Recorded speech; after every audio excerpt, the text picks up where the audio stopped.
Friends, कल हम पढ़ रहे थे इनोलेट केमिस्ट्री। उसमें सबसे पहले हमने पढ़ा था एसिडिटी ऑफ अल्फा हाइड्रोजन्स। अगला हम पढ़ने वाले हैं एल्काइलेशन ऑफ इनोलेट्स। तो अगर हम बात करें कि इनोलेट्स क्या होते हैं, तो इनोलेट्स जो हैं कल हमने पढ़ा था कि मान लो ये कोई कंपाउंड है CH3 C double bond O CH3 और यहाँ पे कोई बेस आता है। तो इस बेस का काम क्या है? प्रोटॉन को एब्स्ट्रैक्ट करना। तो इसने यहाँ से अल्फा पोजीशन से क्या कर लिया? प्रोटॉन को एब्स्ट्रैक्ट। तो ये बन जाएगा CH2 माइनस ये C double bond O CH3। अब इस डबल बॉन्ड की बात करें तो इसकी इलेक्ट्रॉन डेंसिटी को ऑक्सीजन पुल कर लेगा। क्यों? क्योंकि इसकी इलेक्ट्रोनेगेटिविटी ज्यादा होती है। तो ये नेगेटिव चार्ज जो है वो उधर की साइड रेजोनेट करेगा। तो यहाँ पे बन जाएगा CH2 double bond CO minus CH3। ये जो स्ट्रक्चर होती है ये होती है इनोलेट एनायन। तो इनोलेट एनायन की डेफिनेशन की अगर बात करें तो ये क्या होता है? Removal of a proton from alpha carbon of a carbonyl compound with base gives a corresponding enolate anion। ठीक है, अब हम बात कर लेते हैं कि एल्काइलेशन ऑफ इनोलेट से हमें मिलने क्या वाला है। तो जैसे मान लो कि ये इनोलेट बन गया, अब इस इनोलेट का एल्काइलेशन करवाना है। तो एल्काइलेशन का मतलब क्या है कि कोई भी एल्काइल ग्रुप जो है इससे जुड़ने वाला है। अब मान लो मैंने कोई भी एल्काइल ग्रुप ले लिया R, ये इस पर अटैक करेगा CH2 double bond CO minus और ये CH3। ठीक है, तो यहाँ पे क्या होगा? ये नेगेटिव चार्ज वापस इधर की साइड मूव करेगा और ये जो डबल बॉन्ड है ये इधर की साइड मूव करेगा। तो इधर क्या आ जाएगा? Negative charge. ये नेगेटिव चार्ज जो है वो इस पर अटैक करेगा एल्काइल पे। तो हमारा बन जाएगा R CH2 C ये डबल बॉन्ड O और ये CH3, जो हमारा क्या बन गया? प्रोडक्ट। तो हमने यहाँ पे क्या देखा कि ये जो एल्काइल ग्रुप है R और ये कार्बन, इसके बीच में एक बॉन्ड बन गया। अब यहाँ पे एल्काइल ग्रुप जो है वो मतलब अभी कोई भी एल्काइल ग्रुप ले लिया हमने। अब यहाँ पे R क्या हो सकता है? कोई भी मतलब मान ली C6H5 फिनाइल रिंग हो सकती है, कोई भी हाइड्रोकार्बन हो सकता है, या फिर कोई और ऑर्गेनिक स्पीशीज हो सकती है। तो हमने इसमें क्या देखा कि बीच में एक सिंगल बॉन्ड का फॉर्मेशन हो रहा है।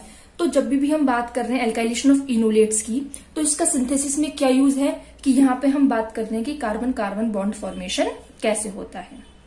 तो ये क्या है इसकी एप्लीकेशन एल्काइलेशन ऑफ इनोलेट की, कार्बन कार्बन बॉन्ड फॉर्मेशन कैसे होता है।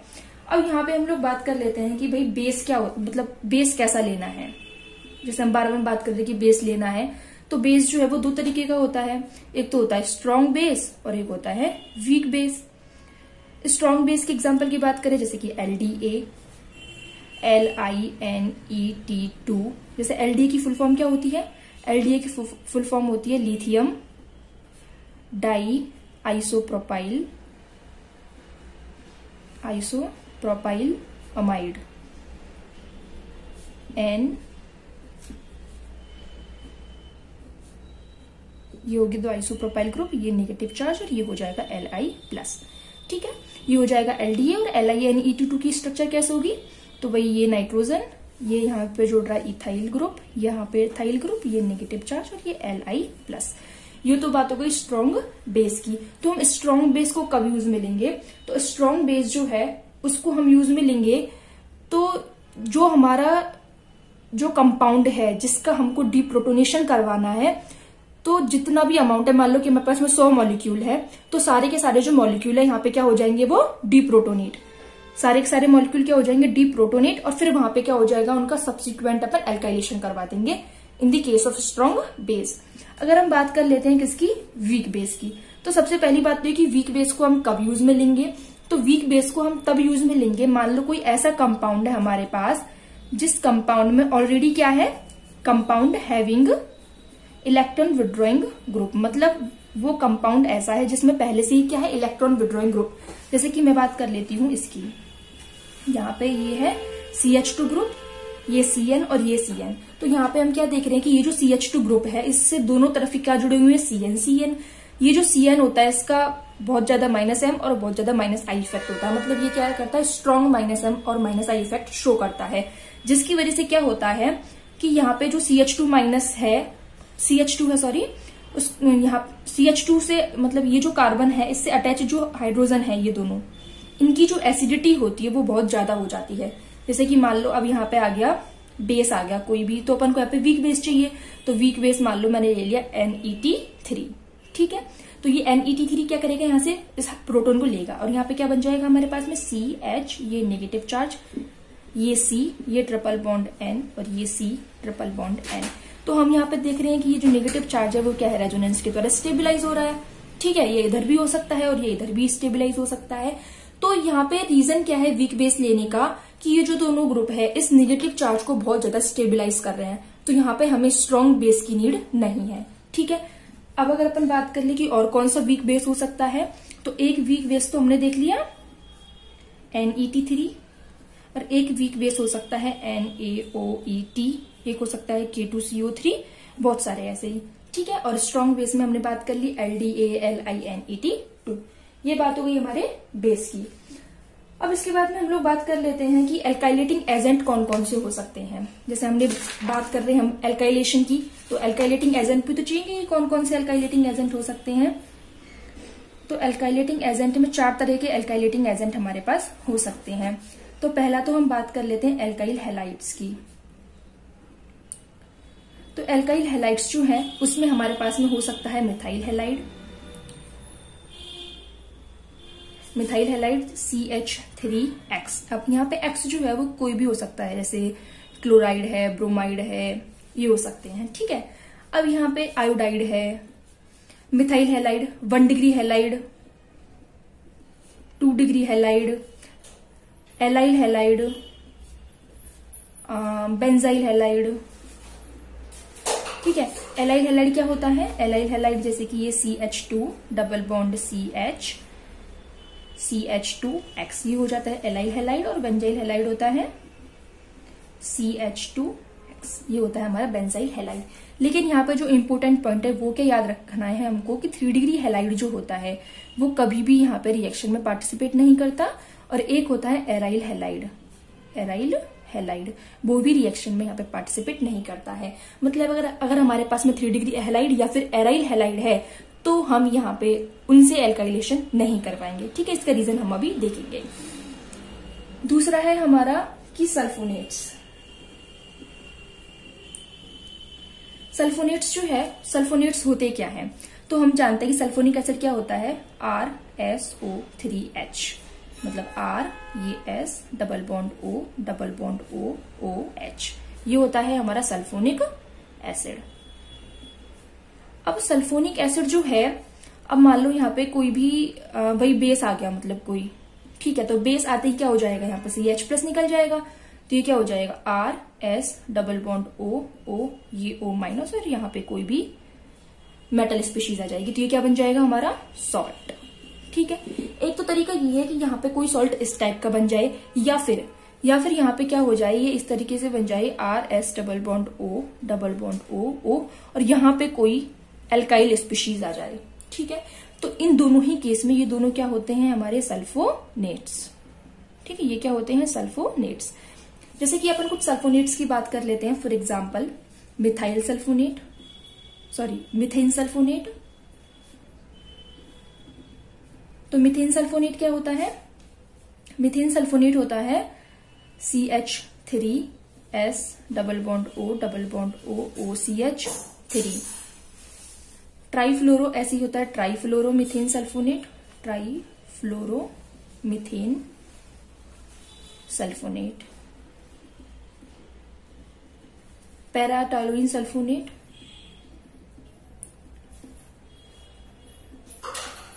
पैराटोलुइन सल्फोनेट होता है, जैसे ये हमारी बेंजीन रिंग, ये CH3, ये तो क्या हो जाता है हमारा टोलुइन।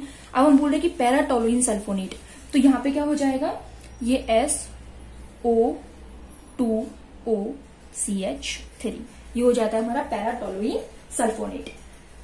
तीसरा टाइप का एल्काइलेटिंग एजेंट आता है हमारा एल्कोहल्स।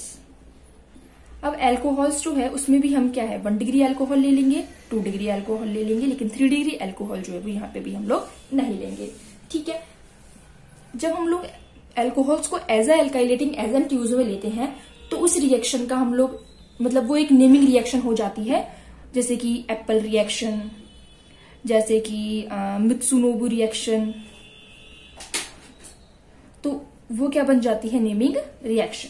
ठीक है, अब यहाँ पे हम लोग बोल रहे हैं कि भाई जैसे ही हम लोगों ने एल्कोहल्स को एज अ एल्काइलेटिंग एजेंट लिया, जैसे कि मैं बात कर लेती हूँ अभी CH3 CH2OH, इथाइल अल्कोहल की बात कर लिया, फिर हम लोग प्रोपाइल अल्कोहल ले लेते हैं CH3 CH2OH, ये हो जाता है प्रोपाइल अल्कोहल।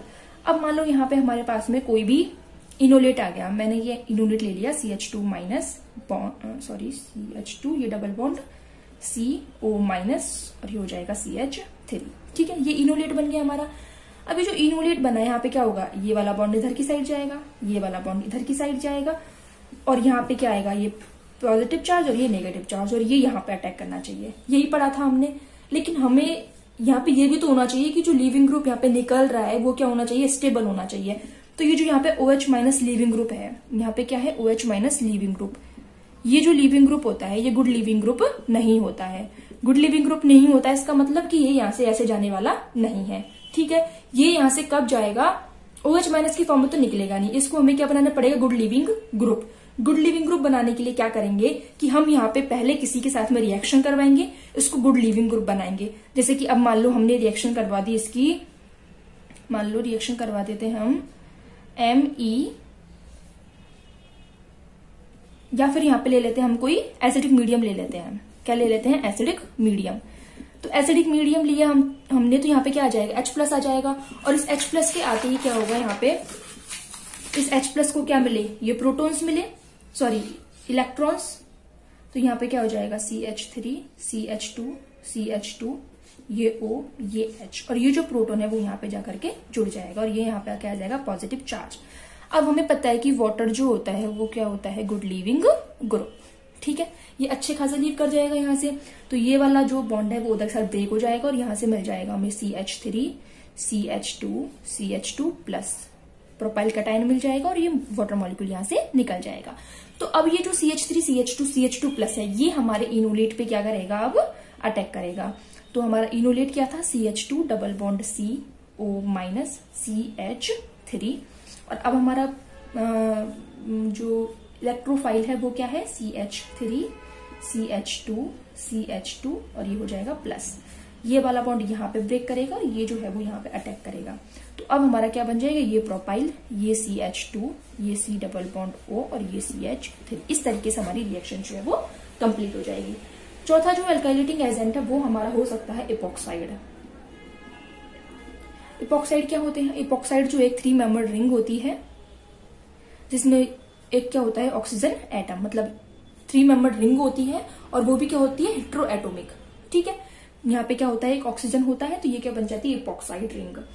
अब ये जो इपॉक्साइड रिंग होती है इसकी 2 साइड से, कि भैया इधर से भी ब्रेक हो सकती है, इधर से भी ब्रेक हो सकती है।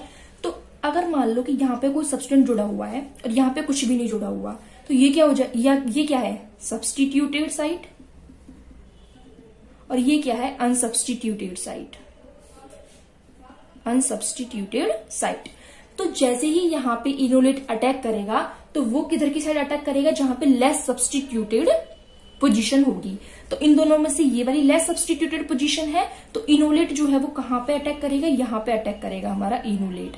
तो रिंग ओपनिंग किधर से होगी, तो मान लो इनोलेट ने यहाँ पे अटैक किया तो ये वाला बॉन्ड यहाँ पे ब्रेक होगा, और इस तरीके से हमारी रिएक्शन जो है वो क्या होगी, प्रोसीड होगी। मतलब इधर की साइड से कभी भी इनोलेट अटैक नहीं करेगा। ठीक है, इधर की साइड से इनोलेट जो है वो अटैक करेगा। इस प्रकार से इपॉक्साइड की रिंग ओपनिंग जो है वो हो जाएगी। अब एल्काइलेशन के लिए जो सॉल्वेंट काम में लेंगे हम, सॉल्वेंट काम में लेंगे, एक तो होता है DMF। DMF होता है di methyl formamide, di methyl formamide. इसकी स्ट्रक्चर होती है H C double bond O N CH3 CH3। दूसरा हम लोग ले सकते हैं यहाँ पर DMSO di methyl sulphoxide, S double bond O CH3। तीसरा हम लोग ले सकते हैं यहाँ पर DME12 डाई मिथॉक्सी इथेन। ये होता है O, ये O, देखो ये MEO CH2 CH2O CH3, तो ये तो डाई मिथॉक्सी और ये हो जाएगा इथेन 1 2, ये हो जाएगा इथेन। अब इस टाइप के सॉल्वेंट हम लोग लेते हैं, मतलब यहाँ पे पोलर प्रोटिक सॉल्वेंट जो है उनको काम में नहीं लिया जाता है। क्यों? क्योंकि यहाँ पे पोलर प्रोटिक सॉल्वेंट जैसे कि मान लो H2O है, C2H5OH है, इनको अगर हम लोग काम में ले लेंगे तो ये क्या करेंगे, रिएक्शन में सॉल्वेंट क्या होंगे, पार्टिसिपेट करने लग जाएंगे। तो हमें उस टाइप के सॉल्वेंट्स की नीड है जो क्या रहे, रिएक्शन में इनर्ट, अपना कोई भी योगदान नहीं दे रिएक्शन में, ठीक है। इसलिए हम लोग पोलर प्रोटिक सॉल्वेंट्स को काम में यहाँ पे नहीं लेते हैं। अब हम लोग बात करते हैं कि मान लो ये कोई भी हमारे पास में कीटोन है, R C double bond O, ये CH2 और ये R डैश, ठीक है। इसका हमें करवाना है, जैसे कि यहाँ पे बेस आ गया कोई LDA-THF -78 degree centigrade temperature, and second step है हमारे पास में, यहाँ पे आ गया कोई alkylating agent like CH3I-THF -78 degree centigrade temperature. तो अब हमें यहाँ पे पता लग रहा है कि ये जो LDA है ना, ये तो क्या है, कोई बेस है। बेस का काम क्या है, यहाँ से प्रोटॉन को एब्स्ट्रैक्ट करना। प्रोटॉन अल्फा पोजीशन पे, भाई यहाँ से प्रोटॉन कौन सा निकलेगा, जो कि फंक्शनल ग्रुप की अल्फा पोजीशन पे होगा। तो ये क्या है, इसकी अल्फा पोजीशन, और यहाँ पे दोनों प्रोटॉन है, तो एक प्रोटॉन यहाँ से निकल जाएगा, तो क्या बन जाएगा, R bond C double bond O, ये R डैश, और ये हो जाएगा नेगेटिव चार्ज। तो ये फर्स्ट स्टेप कंप्लीट हो गया। इसके बाद में यहाँ पे ये जो CH3I दे रखा है, CH3I ये क्या है, alkylating agent methyl iodide. Methyl iodide है, यहाँ पे से ये क्या होगा, I माइनस होता है और CH3 होता है प्लस, ठीक है। तो अभी ये जो बना है हमारा, पहले तो इसको स्टेबिलाईज कर सकता है, ये इधर की साइड और ये इधर की साइड, तो क्या बन जाएगा हमारा, ये R O माइनस, ये डबल बॉन्ड O और ये R डैश। अब ये वाला बॉन्ड इधर की साइड, ये वाला बॉन्ड इधर की साइड, और अब जो हमारे पास में CH3 प्लस है, ये क्या करेगा, इस पर अटैक करेगा। तो हमारा प्रोडक्ट क्या बन जाना है, R, ये C डबल बॉन्ड O, ये R डैश, और ये हो जाएगा CH3। ये क्या बन गया हमारा प्रोडक्ट, ठीक है। तो हम लोग यहाँ पे क्या देख पा रहे हैं कि ये जो रिएक्टेंट है हमारा, ये क्या है, कीटोन है। तो ऐसे ही अगर मान लो एल्डिहाइड हो, एस्टर हो, तो इन सब के लिए हमें क्या चाहिए, स्ट्रॉन्ग एसिड चाहिए, ठीक है। इन सब के लिए क्या चाहिए, स्ट्रॉन्ग बेस चाहिए प्रोटॉन को रिमूव करने के लिए, ठीक है। लेकिन अगर हम लोग बात कर लेते हैं एक्टिव मिथाइलिन ग्रुप्स, मतलब एक्टिव मिथाइलिन जो होता है CH2 ग्रुप, वो कंटेनिंग कंपाउंड्स जैसे कि CH2COOET, जैसे कि CH2, C double bond O, CH3, C double bond O, OET, जैसे कि CH2, ये CN, COOET, मतलब इस टाइप के जो कंपाउंड्स होते हैं जिनमें ये क्या है, एक्टिव मिथाइलिन ग्रुप, इनके लिए हमें वीक बेस की आवश्यकता पड़ती है। इनके लिए क्या है, वीक बेस की आवश्यकता, वीक बेस ले सकते हैं हम, या फिर क्या करते हैं हम, तीन तरह की पॉसिबिलिटी है। एक तो इनके लिए वीक बेस ले लो, या फिर इनके लिए क्या ले सकते हैं हम लोग, ये जो एस्टर है, इन्हीं के कॉरस्पॉन्डिंग वाला क्या लेना है, सॉल्वेंट। जैसे कि यहाँ पे OET है, तो हम लोग क्या ले लेंगे, ETOH NaOH, या फिर हम लोग इसको क्या लिख सकते हैं, NaOET। अगर मान लो यहाँ पे होता COOMe, तो हम यहाँ पे सॉल्वेंट क्या लेते हैं हमारा, तो हम यहाँ पे लेते सॉल्वेंट NaOMe, ठीक है। अगर हमारा यहाँ पे होता COOMe, तो हम लोग सॉल्वेंट क्या लेते, NaOMe, मतलब हमें यहाँ पे वही वाला OR माइनस लेना है जो क्या है, यहाँ पर है, ठीक है।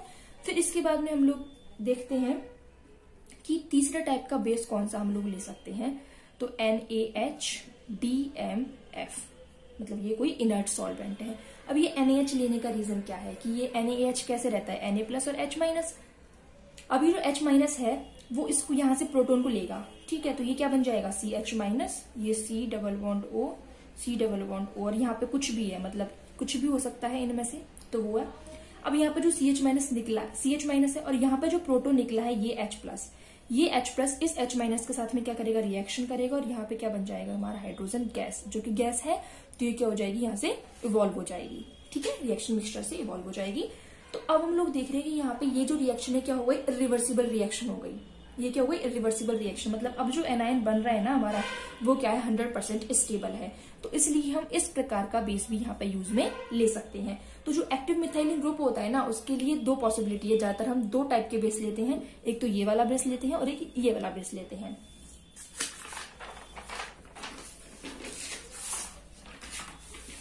फिर हम लोग बात कर लेते हैं एल्काइलेशन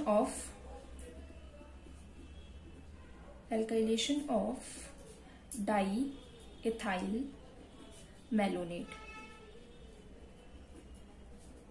डाई इथाइल मैलोनेट क्या होता है, पता है हमें, CH2, ये C double bond O, OET, C double bond O, OET। अब ये बना कैसे, देखो ये क्या होता है, CH2, C double bond O, OH, C double bond O, OH, ये होता है हमारा मैलोनिक एसिड। जैसे ही मैलोनिक एसिड का क्या करवाया जाता है, एस्टरिफिकेशन करवाया जाता है, ठीक है, एस्टरिफिकेशन करवाते हैं यहाँ पे, तो क्या बन जाता है कि CH2, C double bond OET, C double bond OET, जो कि हमारा क्या है, मैलोनिक एस्टर। तो ये तो बात हो गई मैलोनिक एस्टर की, ठीक है। अब बेस की बात कर ले तो आपको पता है कि बेस जो है वो यहाँ पे दो तरीके के ले सकते हैं, एक तो हम NaOET ले सकते हैं, और या फिर हम लोग ले सकते हैं यहाँ पे NaHDMF, कुछ भी लो, अपना बनना यही है, CH-, C double bond O, OET, C double bond O, OET, बनना तो यही है, दोनों में से कुछ भी ले लो। अब बात कर लेते हैं इसकी स्टेबिलिटी की, तो देख सकते हैं अपन कितना स्टेबल है। इसकी मैं सारी रेजोनेटिंग स्ट्रक्चर बना देती हूँ एक बारी। ये वाला बॉन्ड इधर की साइड मूव करेगा, ये इधर की साइड मूव करेगा, तो ये हो जाएगा CH double bond CO- OET, ये C double bond O, OET। एक तो ये वाली बन सकती है, या फिर क्या बन सकती है कि ये इधर की साइड मूव करे, ये इधर की साइड मूव करे, ये हो जाएगा CH, C double bond O, OET, ये डबल बॉन्ड CO-, और ये हो जाएगा OET। मतलब फर्स्ट, सेकंड और थर्ड, तीन जो इसकी रेजोनेटिंग स्ट्रक्चर बन सकती है। तो देख सकते हैं अपने कितना ज्यादा स्टेबल यहाँ पे आयन है। अब बात कर लेते हैं इसकी एल्काइलेशन की। तो एल्काइलेशन जो है उसके लिए एल्काइलेशन जो है, एक तो हम लोग करवा सकते हैं सीधे, क्या ले ले, एल्काइल हैलाइड। एल्काइल हैलाइड में कुछ भी हो सकता है, जिनके बारे में अपन बात कर ली, 1 degree 2 degree, allyl halide, benzyl halide, इस प्रकार का कोई भी हैलाइड यहाँ पे हो सकता है।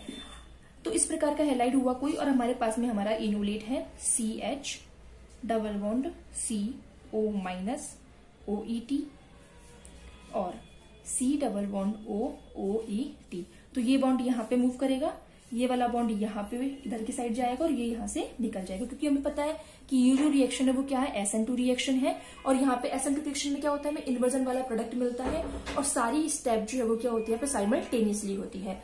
तो यहाँ पे प्रोडक्ट जो है वो मिलेगा हमें CH, C double bond O, OET, ये C double bond O, OET, और यहाँ पे सीधे सीधे क्या जुड़ जाएगा, R।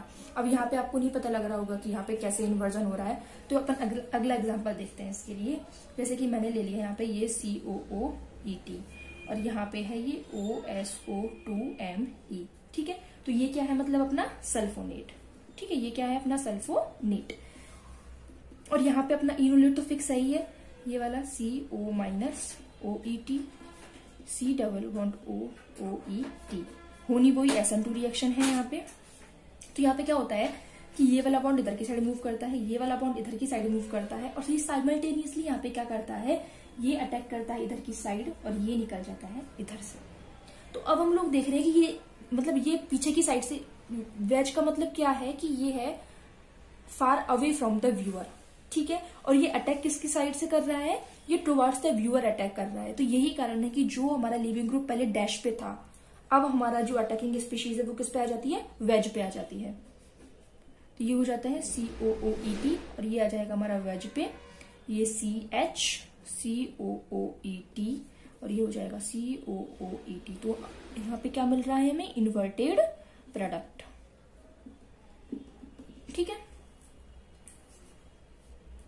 अब यहाँ पे बात आ रही है कि एक बार ही तो हमने जोड़ दिया, ये अल्काइलेशन एक बार तो करवा दिया, अब पॉसिबिलिटी ये भी तो है कि वापस अल्काइलेशन हो सकता है क्योंकि इसके पास में तो एक और हाइड्रोजन है।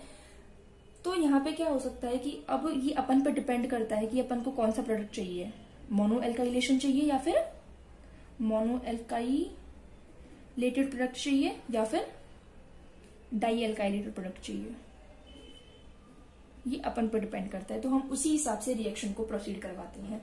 जैसे कि अगर मान लो हम लोगों ने यहाँ पे ले लिया इथेनॉल, ठीक है, इथेनॉल क्या है, वो फेवर करता है मोनो एल्काइलेशन को, फेवर करता है वो मोनो एल्काइलेशन को। ऐसा क्यों है, क्योंकि इथेनॉल क्या होता है C2H5OH, ठीक है, क्योंकि हमने बात की थी ना यहाँ पे कि NaOET है, इसकी जगह हम क्या ले सकते हैं, यहाँ पे इसको लिख सकते हैं हम NaOH ETOH।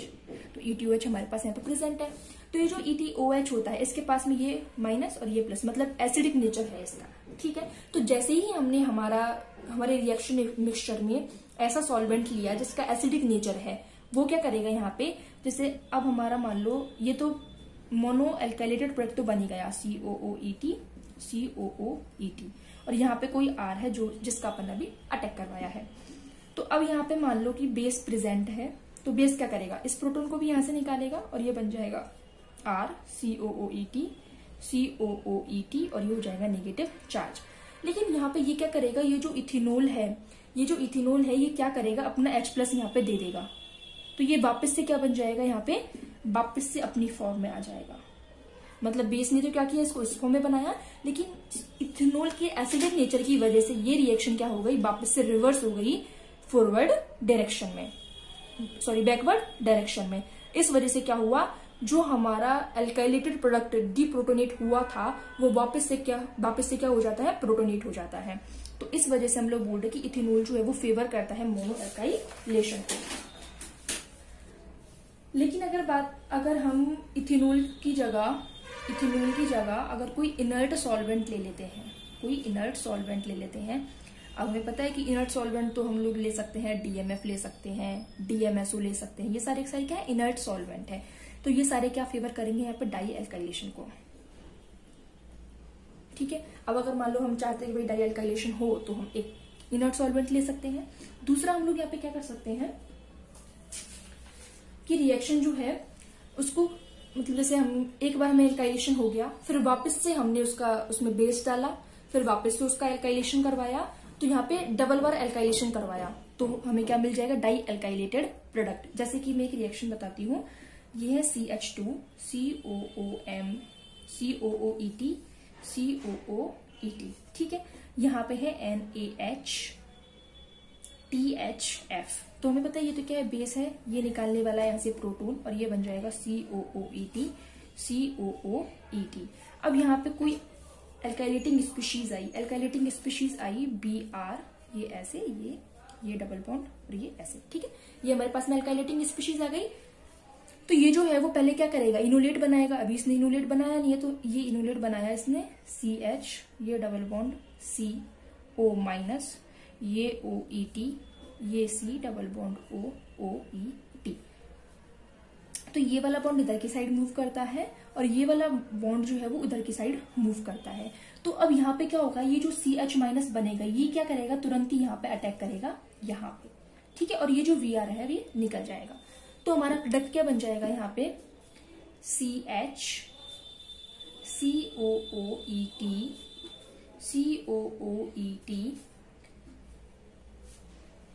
ये वाला बॉन्ड ऐसे और ये ऐसे, ठीक है, 1 2 3 1 2 3, ठीक है, ये हमारा प्रोडक्ट बन जाएगा। अब यहाँ पे क्या हुआ, वापस से बेस आ गया, मतलब वही जो प्रोसेस हमने पहले किया था वो वापस से क्या हो रहा है, यहाँ पे रिपीट हो रहा है। तो वापस बेस आ गया, तो यहाँ पे क्या हो जाएगा, ये तो ऐसे कैसे ही रहेगा यहाँ पे, सॉरी, ये CH, ये ऐसे, ये, ठीक है, ये यहाँ पे हो जाएगा नेगेटिव चार्ज, ये COOET, और ये हो जाएगा यहाँ पे COOET। ये जो बेस है इसने इस प्रोटॉन को एब्स्ट्रैक्ट किया, यहाँ पे नेगेटिव चार्ज आ गया और बाकी सारा का सारा सेम रहा। अब यहाँ पे क्या होता है कि या तो यही वाला एल्काइलेटिंग एजेंट आ जाए या फिर कोई दूसरा एल्काइलेटिंग एजेंट आ जाए। तो अपन कोई दूसरा एल्काइलेटिंग एजेंट लेके चल रहे हैं, तो दूसरा आ गया हमारे पास में ये, ठीक है, ये आ गया। अब यहाँ पे क्या होता है कि वापस से यहाँ पे क्या बनता है, इनोलेट आयन बनता है, और ये जो है यहाँ पे निकल जाता है और ये यहाँ पे अटैक कर देता है। तो यहाँ पे क्या बन जाता है, ये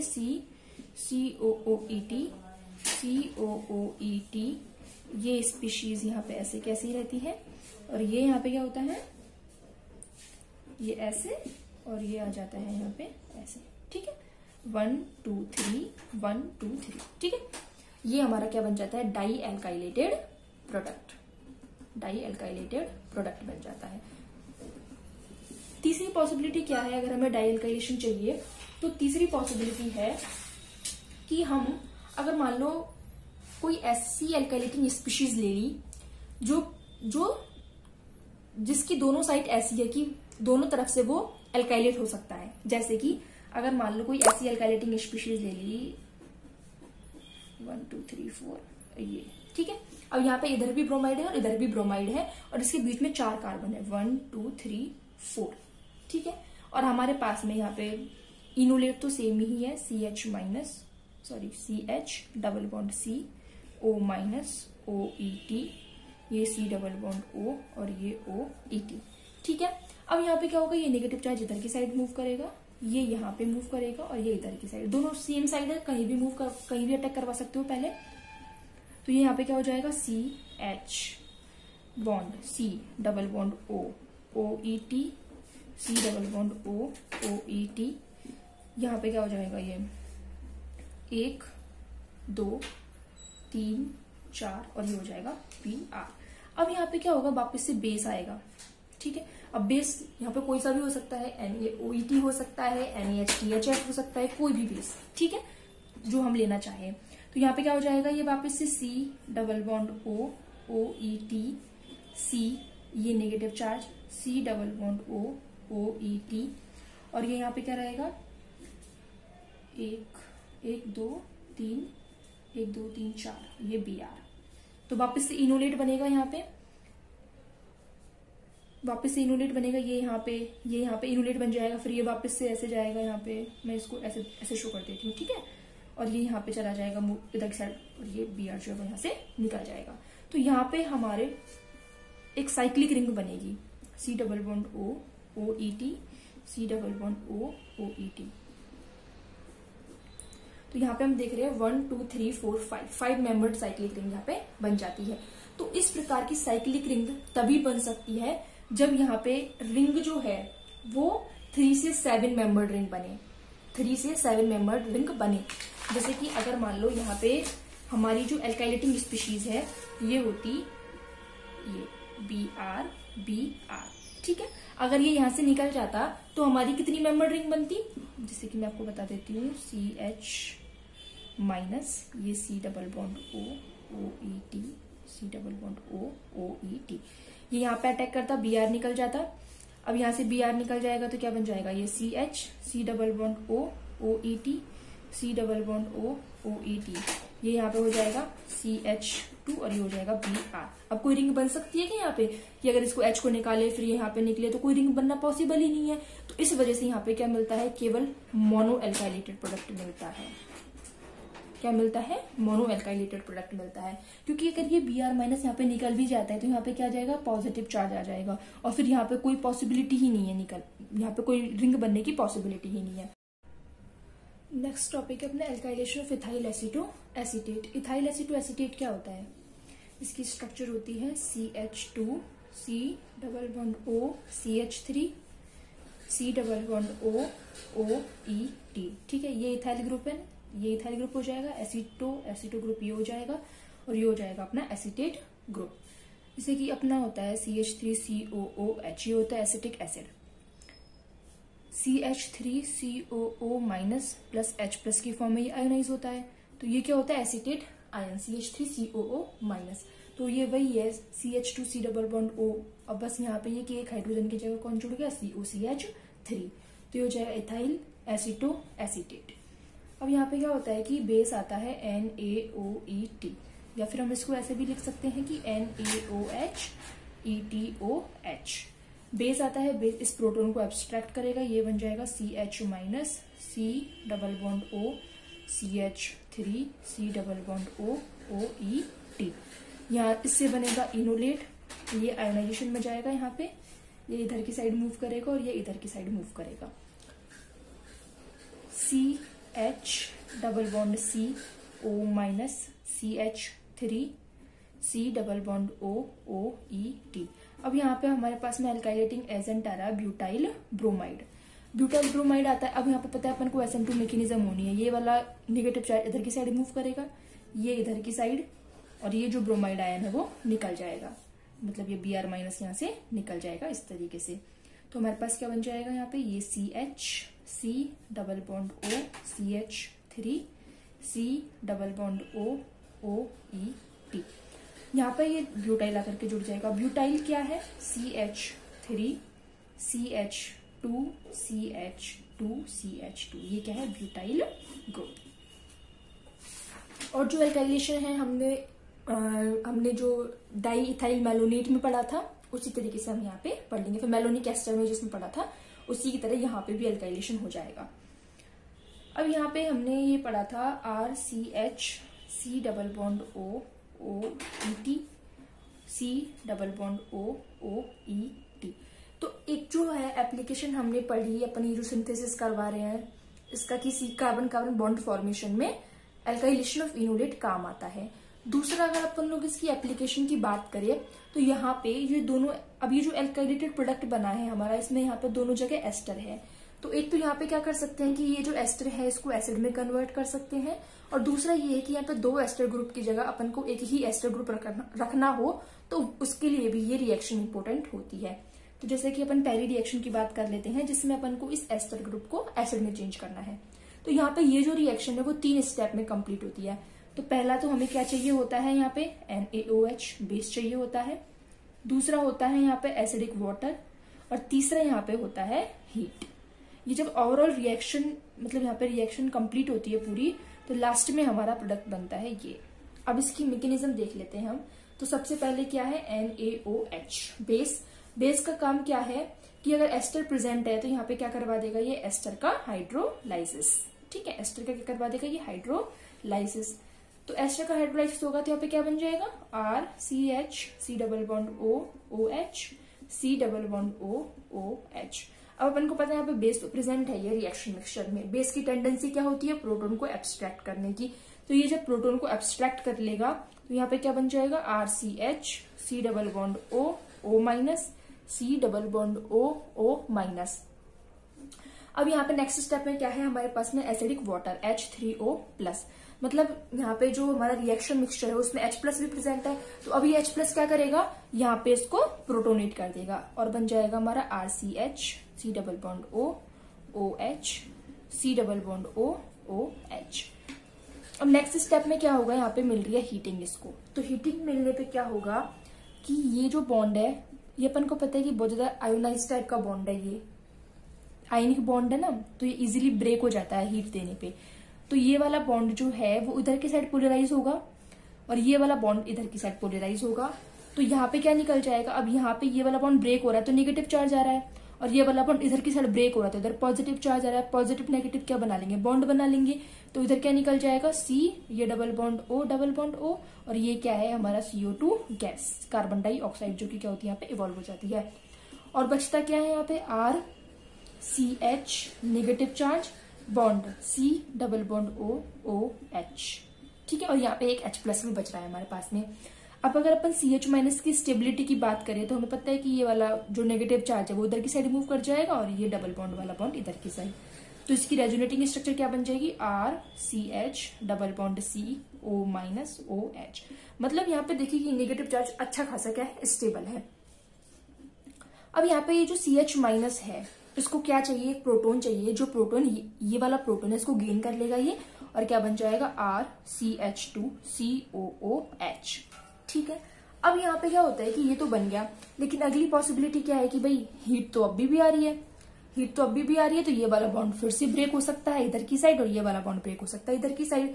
तो मतलब अगर हीट है तो यहाँ से क्या निकले, CO2 निकले और यहाँ पे बने हमारे पास में RCH2-। लेकिन बात ये है कि ये बनता नहीं है यहाँ पे। क्यों नहीं बनता? क्योंकि ये जो CH2- है, इस नेगेटिव चार्ज को यहाँ पे स्टेबिलाईज करने वाला कोई भी ग्रुप नहीं है जो इस माइनस को यहाँ पे स्टेबिलाईज कर सके। ठीक है, तो इसलिए यहाँ पे क्या होता है कि ये रिएक्शन आगे प्रोसीड नहीं होती है, ये वाली स्टेप जो है वो आगे प्रोसीड ही नहीं होती और ये हमारा प्रोडक्ट यहाँ पे बन जाता है RCH2COOH। कार्बोक्सिलिक एसिड हमें यहाँ पे मिल जाता है। अब अगला अगर अपन बात कर लेते हैं, जैसे हमारे पास में एल्काइलेटेड एस्टर है, COOET मेलोनिक एस्टर है, और यहाँ पे क्या आ रहा है LiCl और सॉल्वेंट है DMF। LiCl की जगह NaCl भी हो सकता है, DMF की जगह DMSO भी हो सकता है। मतलब हमें क्या चाहिए यहाँ पे, कोई इनर्ट सॉल्वेंट। अब ये इनर्ट सॉल्वेंट है दोनों, और यहाँ पे ये है एल्कलाई मेटल Li+ या फिर Na+ और उसका हैलाइड। अब यहाँ पे क्या होता है कि ये जब यहाँ पे एल्कलाई हैलाइड प्रेजेंट होता है तो क्या होता है कि एक जो एस्टर ग्रुप होता है वो रिमूव हो जाता है, यहाँ से एक एस्टर ग्रुप जो होता है वो रिमूव हो जाता है और हमारा प्रोडक्ट बन जाता है RCH2COOET।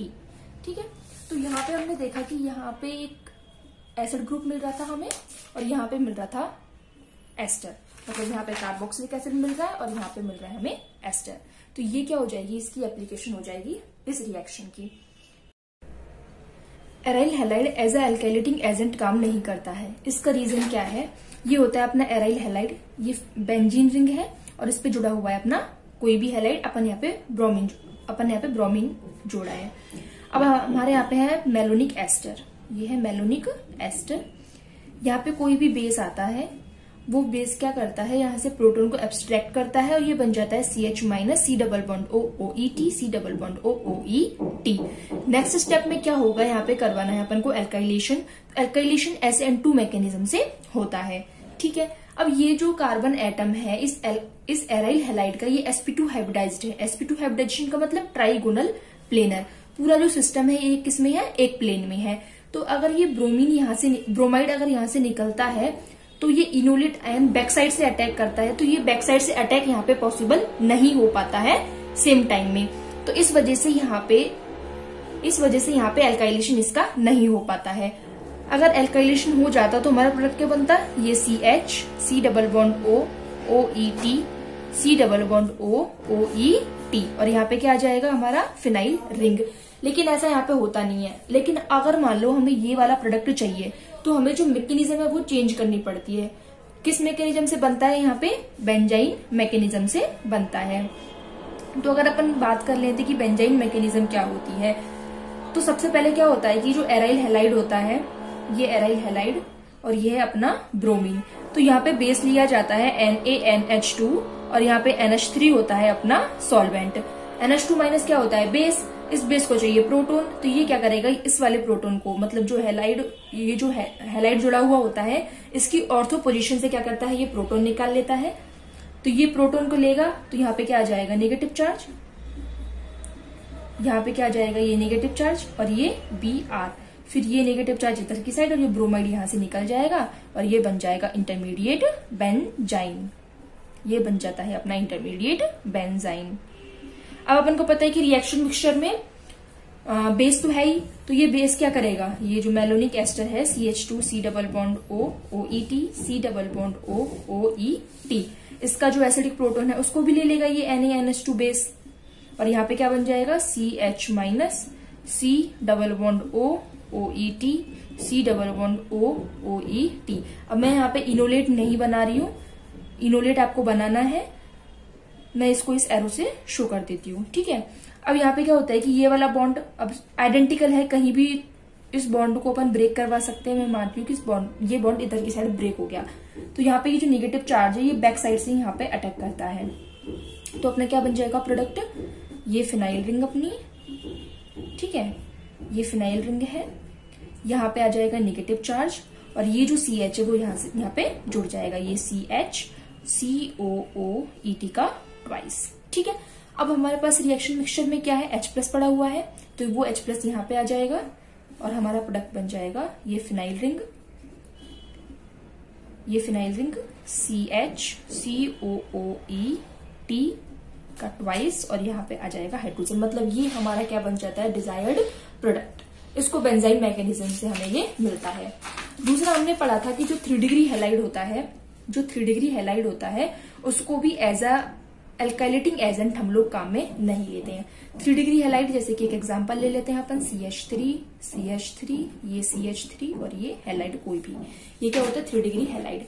अब यहाँ पे मान लो कि अपन के पास में कोई भी एक इनोलेट आ गया। अब मैं एक सिंपल इनोलेट ले लेती हूँ, ये CH2- C double bond O और ये R। ठीक है, अब यहाँ पे जो इनोलेट,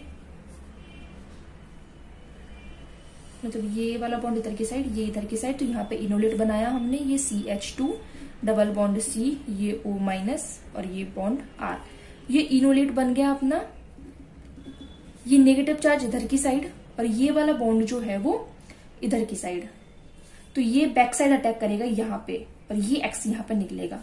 तो यहाँ पे क्या होता है कि ये जो साइट है ये बिल्कुल क्या हो जाती है, स्टेरिक हिंड्रेंस हो जाता है यहाँ पे, क्योंकि 3 मिथाइल ग्रुप इधर की साइड है, तो यहाँ पे क्या हो जाता है, स्टेरिक हिंड्रेंस हो जाता है, जिस वजह से यहाँ पे जो बैक साइड अटैक है ये पॉसिबल नहीं हो पाता है। मतलब SN2 रिएक्शन यहाँ पे पॉसिबल नहीं हो पाती है। तो इसी वजह से 3 डिग्री हैलाइड जो है उसको अपन एज ए एल्काइलेटिंग एजेंट काम में नहीं लेते हैं। एक रीजन तो ये हुआ इसको काम में नहीं लेने का। दूसरा रीजन क्या हुआ यहाँ पे कि जो 3 डिग्री हैलाइड होता है ये एज ए एल्काइलेटिंग एजेंट काम करने से पहले इसका यहाँ पे क्या हो जाता है, एलिमिनेशन हो जाता है। क्या हो जाता है, इसका एलिमिनेशन हो जाता है, और ये खुद हैलाइड क्या बन जाता है, जैसे कि ये अपने पास में हैलाइड था, ये CH3, ये CH3, ये X, ये खुद हैलाइड क्या बन जाता है, CH3, ये C, CH3 double bond CH2। इसका यहाँ पे क्या हो जाता है, एलिमिनेशन, और ये हमारा बन जाता है यहाँ पे एल्कीन। ठीक है गाइस, आज के लिए इतना ही। अगर आपको इस वीडियो में या फिर इससे पहले वाली वीडियो में कोई भी डाउट हो, कोई भी क्वेरी हो, तो आप कमेंट बॉक्स में पूछ सकते हैं।